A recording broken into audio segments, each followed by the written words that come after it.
অর্থ ও কূটনৈতিক সহায়তা দিয়ে এই গণহত্যাকে দীর্ঘস্থায়ী করেছে এবং এই বিশ্ব ব্যবস্থা দখলদার ইসরায়েলকে প্রশ্নবিদ্ধ না করে বরং রক্ষা করার প্রতিযোগিতায় নেমেছে। সেহেতু আমরা জাতিসংঘ ও আন্তর্জাতিক সম্প্রদায়ের প্রতি জোরালো দাবি জানাচ্ছি, এক, জায়নবাদী ইসরায়েলের গণহত্যার বিচার আন্তর্জাতিক আদালতে নিশ্চিত করতে হবে। দুই, যুদ্ধবিরতি নয়, গণহত্যা বন্ধে কার্যকর ও সম্মিলিত পদক্ষেপ গ্রহণ করতে হবে। তিন, 1967 সালে পূর্ববর্তী ভূমি ফিরিয়ে দেওয়ার জন্য বাধ্যবাধকতা তৈরি করতে হবে। চার, পূর্ব জেরুজালেমকে ফিলিস্তিন রাষ্ট্র রাজধানী হিসেবে আন্তর্জাতিকভাবে স্বীকৃতি দিতে হবে। এবং পাঁচ, ফিলিস্তিনিদের রাষ্ট্র নিয়ন্ত্রণ, নিরাপত্তা এবং রাষ্ট্রীয় সার্বভৌমত্ব প্রতিষ্ঠার পথ উন্মুক্ত করতে হবে। কারণ এই মুহূর্তে বিশ্ব ব্যবস্থা যে ন্যায়ের মুখোশ পড়ে আছে, গাজার ধ্বংসস্তূপে সেই মুখোশ খসে পড়েছে। আমাদের দ্বিতীয় দাবিগুলো মুসলিম উম্মার নেতৃবৃন্দের প্রতি। যেহেতু আমরা বিশ্বাস করি ফিলিস্তিন কেবল একটি ভূখণ্ড নয়, এটি মুসলিম উম্মার আত্মপরিচয়ের অংশ এবং গাজা এখন কেবল একটি যুদ্ধবিধ্বস্ত শহর নয়, এটি আমাদের সম্মিলিত ব্যর্থতার বেদনাদায়ক প্রতিচ্ছবি।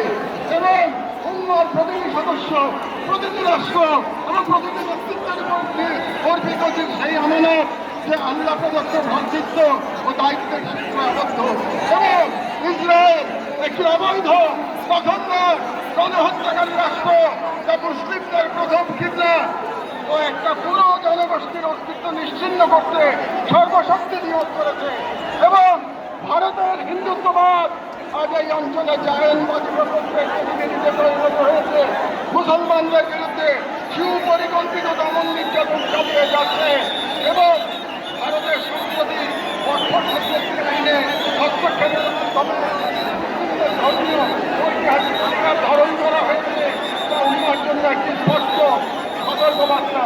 সেহেতু আমরা মুসলিম বিশ্বের সরকার ও ওআইসির মতো মুসলিম উম্মার প্রতিনিধিত্বকারী সংগঠন জীবন নিকট দৃঢ়ভাবে আহ্বান জানাই, এক, ইসরায়েলের সাথে অর্থনৈতিক, সামরিক ও কূটনৈতিক সকল সম্পর্ক অবিলম্বে ছিন্ন করতে হবে। দুই, জায়নবাদী রাষ্ট্রের বিরুদ্ধে বাণিজ্যিক অবরোধ ও নিষেধাজ্ঞা আরোপ করতে হবে। তিন, গাজার মুসলিম জনগণের পাশে চিকিৎসা, খাদ্য, আবাসন ও প্রতিরক্ষা সহযোগিতা সহ সর্বাত্মক সহযোগিতা নিয়ে দাঁড়াতে হবে। চার, আন্তর্জাতিক পর্যায়ে ইসরায়েলকে একঘরে করতে সক্রিয় কূটনৈতিক অভিযান শুরু করতে হবে।